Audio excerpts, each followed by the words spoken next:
guys, this is Brandon from USF1 coming to you with a brand new video about qualifying session and for the Formula 1 2017 Australian Grand Prix. First, want to start out with, well, since we have one less team now in Formula 1 for 2017 season, Manor's gone, as you know. There would be one less team to take off during the qualifying session.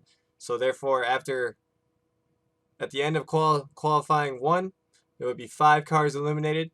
At the end of qualifying 2, another 5 cars will be eliminated. And at the end of qualifying 3, you'll have your complete grid set up from positions 1 through 20 by the end. All right, let's start with qualifying 1. Actually, the common theme of the entire day was lockups. So you saw a lot of lockups, especially in qualifying 1, but they were a common theme throughout qualifying 2 and 3. But in qualifying 1, there was definitely a lot of lockups, especially between Max Verstappen and some of the lower guys like Julian Palmer, Stoffel Van Dorn, and Kevin Magnussen. I didn't really see a whole lot of Giovinazzi on screen, but I'm sure he had a couple too.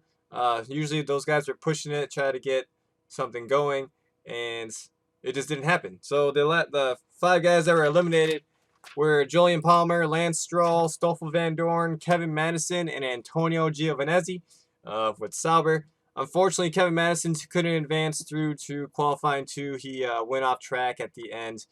They didn't send him out till like near the end of the qualifying session, and so he only had like one chance to put in a hot lap, and he unfortunately locked up and went off track slightly, thus making him scrub the lap. Which is unfortunate because we were hoping for a good qualifying session from him in his debut race, in his debut qualifying session for Haas. Lance Stroll, because of his accident that he had in FP3, he had to change out his gearbox, which according to their rules, you have to go through at least 6 separate sessions with each component on your car, and he only went through 4 sessions before having to change. 3 sessions before having to change his gearbox. So he will be starting from the back of the grid at P20. Giovinazzi actually had a chance to go into P2 into qualifying 2, but his teammate Marcus Ericsson knocked him out just as the time expired. You saw a lot of good battles just in the beginning of qualifying. But yeah, this is the first time you get to see 5 different constructors were all pushed out of qualifying 1. Like last year and the years before, it has been like certain teams, especially near the bottom of the constructors grid, being knocked out during Q1, and so therefore Q1 is not just a formality anymore. So that is great to see.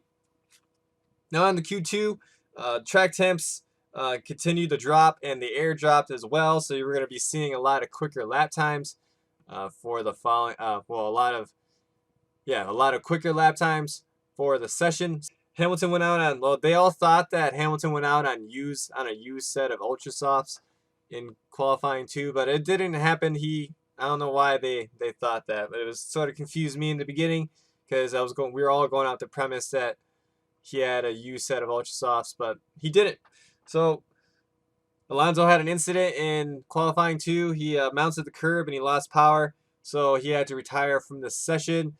But he did put in a lap of a 125.4, so he is going to not be starting, in P15, where Marcus Ericsson is. And then above him was Force India and Esteban Ocon, then Fernando Alonso.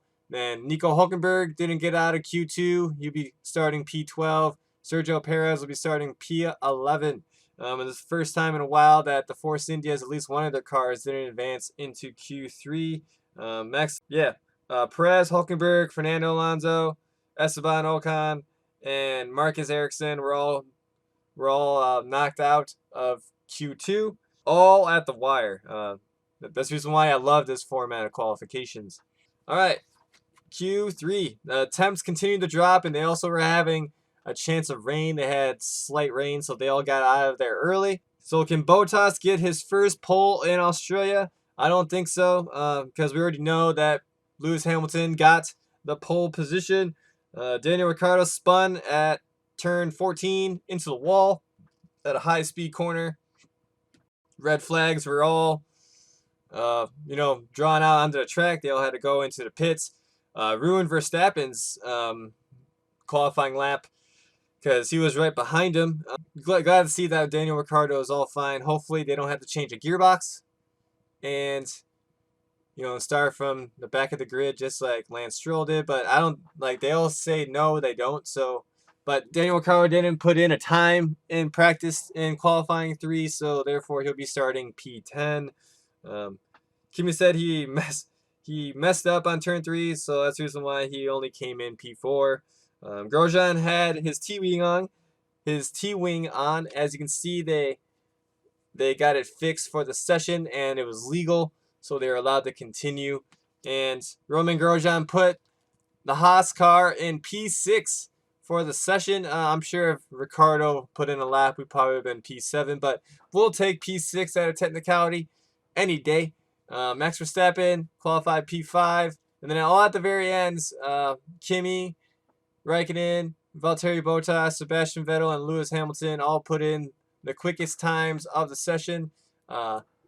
In the entire race weekend, Lewis Hamilton, Vettel, and Bottas all got into the 122 range, where Lewis Hamilton had the best at a 122.18, and Vettel had a 122.45, Bottas had a 122.48.